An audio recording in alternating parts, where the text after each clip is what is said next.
Cuando una obligación se extingue, se disuelve el vínculo existente entre acreedor y deudor. El modo normal de extinguirse una obligación es el pago o cumplimiento realizado por el deudor. Por otro lado, en el derecho romano antiguo, se exigió que para extinguir una deuda, el deudor realizara un acto solemne para dar cancelada la relación. Este acto se llamó actus contrarius. De esta manera, a finales de la época republicana, los modos extintivos de las obligaciones se clasificaron en dos grandes grupos: modos extintivos que operan ipso iure y modos extintivos que operan oppo exceptionis. Los primeros son el pago, la novación, la confusión, la pérdida de la cosa debida, el mutuo disentimiento, el concurso de causas lucrativas y la muerte o capitis diminutio del deudor. Para entender un poco más estos conceptos, los explicaremos un poco más a fondo.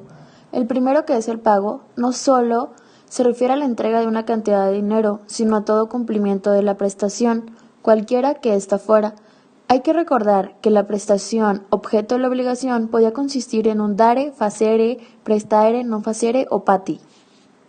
B. Novación. Ya sabemos que esta es la sustitución de una obligación por otra. En lugar de la antigua obligación, surge una nueva al modificarse uno de los elementos de la primera. C. Confusión. La confusión como modo extintivo de las obligaciones consiste en que coincidan en una misma persona las calidades de acreedor y deudor. Por ejemplo, como consecuencia de una herencia en la que el deudor fuera heredado del acreedor o viceversa. D. Pérdida de la cosa debida.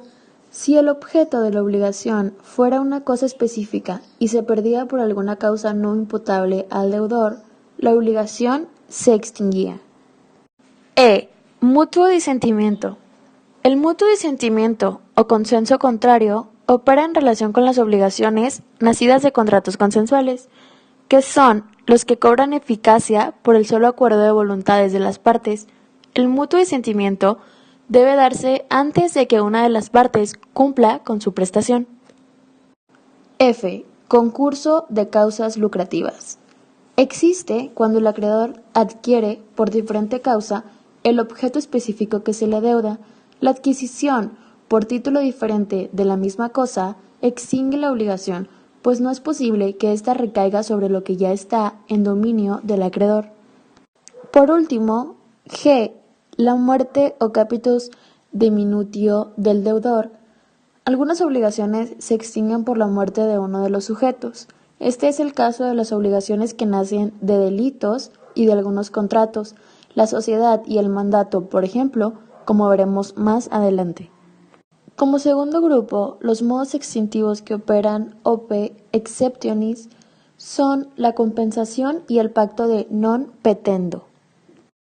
En la compensación, encontramos la extinción simultánea de dos deudas, hasta por su diferencia.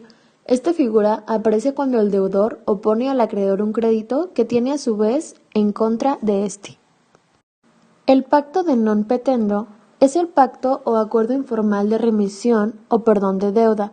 Extingue cualquier obligación siempre y cuando se intercale como excepción en la fórmula respectiva.